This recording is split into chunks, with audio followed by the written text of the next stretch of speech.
Hi, this is Dr. Pawan Saagar. I am a homeopathic physician. In today's video, I'll be explaining about peptic ulcers. I know many people suffer from peptic ulcers and they do not know the cause behind it. And there are also some people who have the symptoms of peptic ulcers but they do not know they're suffering from peptic ulcers.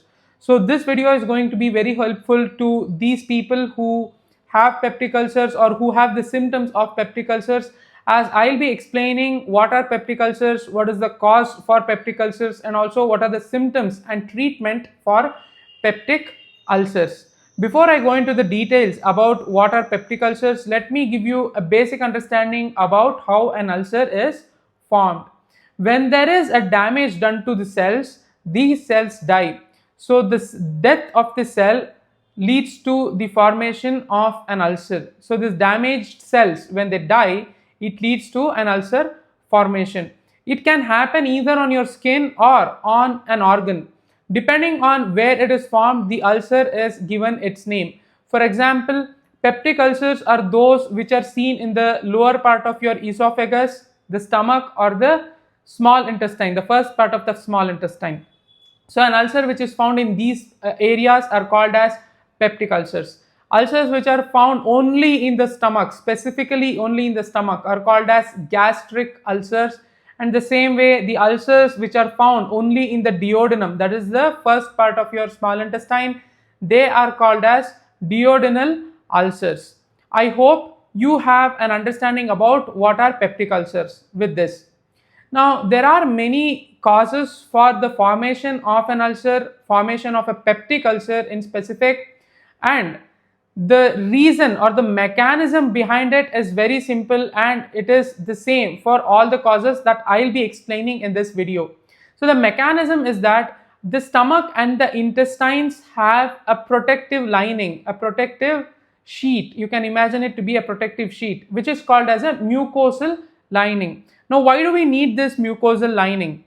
We need this mucosal lining because the stomach has strong acid and enzymes which are capable of creating or producing a damage on the stomach tissue if we do not have this protective mucosal lining.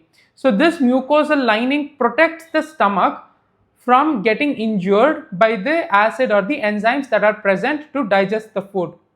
Then how does an ulcer occur in the presence of this protective lining, that is the mucosal lining, right? You might have that question. So it is very simple. This mucosal lining has a certain immunity, certain resistance towards the acid or the enzymes that are present. So when this resistance is reduced, we see an ulcer formation. It is as simple as that. So there are many factors which reduces the mucosal resistance, and these are the causes for your peptic ulcer. It could be due to consumption of alcohol, smoking, consumption of painkillers from a very long time, for example aspirin, ibuprofen, naproxen, eterocoxib, diclofenac, etc. Or it could be because of a strong family history of people who have suffered from peptic ulcers, meaning your parents, your grandparents, or any of your blood relatives who have suffered from peptic ulcer could be a reason for why you might be suffering from peptic ulcer now. The other and main reason is that an infection from a bacteria called as Helicobacter pylori. Now, Helicobacter pylori enters the human system through contaminated food, contaminated water, and contact with a person who is already infected by this Helicobacter pylori. Helicobacter pylori is a bacteria that enters the human body and settles in the mucosal lining, in the protective sheet that I just mentioned about, in the stomach or the small intestine. So what happens is that it reduces the resistance, the immunity that the mucosal lining has, and produces damage which causes an ulcer. These are some of the main causes for peptic ulcers. Another important cause for the formation of a peptic ulcer is called as gastric hypersecretion, which is seen in people who suffer from Zollinger-Ellison syndrome. So what happens is that there is excessive secretion of the gastric juices, the acid, and this leads to formation of a peptic ulcer. Now let us look at the symptoms that are present in people who suffer from peptic ulcers. People who suffer from peptic ulcers usually complain about an abdominal pain. This abdominal pain usually occurs in the upper part of your abdomen, and you are able to point out the site of the pain with just one finger, meaning the pain is so sharp and severe along with burning. This is called as a pointing sign, where patient is able to point out the pain site and he is able to tell you where exactly it is paining. That is what is pointing sign. The other symptoms include hunger pain, meaning you are fasting for a long period of time and now you are having pains. This is also accompanied with burning. And many people also experience pain in the night, especially around 2 or 3 a.m. in the night, and it is relieved by consumption of food, milk, or taking an antacid.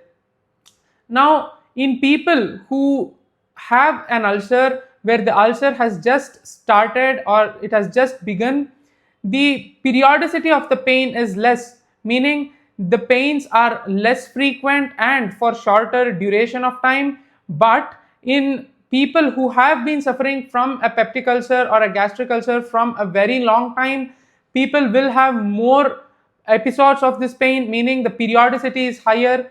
They'll have more frequent pains, and the pains that occurs are lasting for a longer duration of time.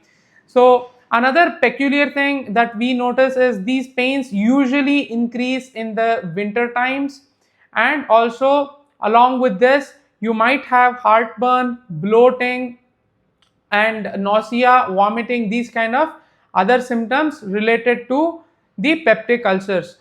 The complications of peptic ulcers can be very severe, as a gastrointestinal bleeding, that is bleeding from the site of an ulcer, whether it is in your stomach or your intestine, can lead to loss of a lot of blood, and this loss of blood will lead to anemia, where you will be having symptoms of shortness of breath, tiredness, weakness, body pains, and when you lose a lot of blood, ultimately it can also lead to death. Apart from this, there is something called as a gastric perforation. A gastric perforation is when an ulcer starts growing bigger, it forms a hole in your stomach tissue. So now when there is a hole in your stomach, the food that you eat starts escaping into your abdominal cavity from the stomach. Now when the food starts escaping into the abdominal cavity, you will end up in a condition called as peritonitis, and peritonitis again is a very serious condition and you need to be hospitalized and treated immediately, otherwise it can lead to death.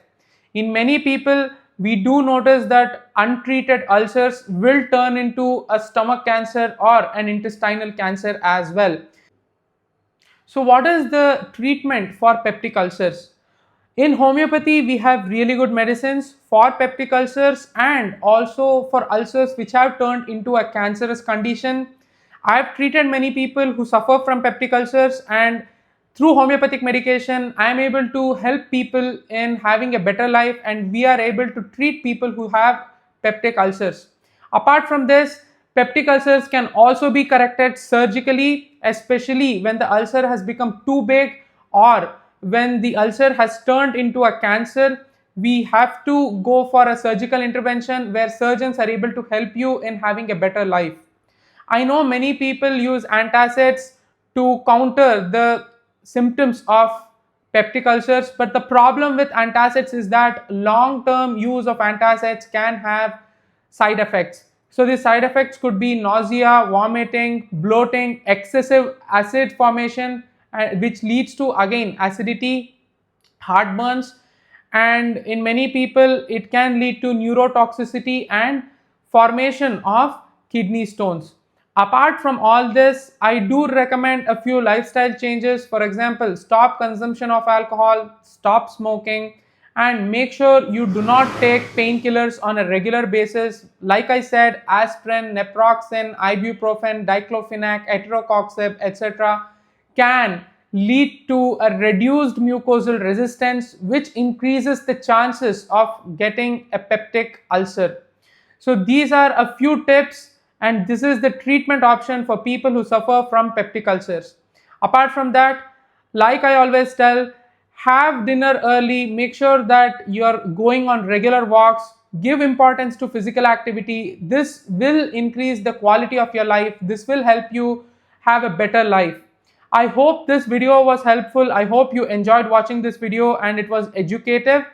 Do let me know what you felt about this video in the comments below. I will look forward to what you feel about this video. And if you have any questions or if you want me to talk about any other topic, do let me know and I'll be happy to answer you, and I'll be happy to make videos which you are interested in knowing about. Thank you so much. Bye.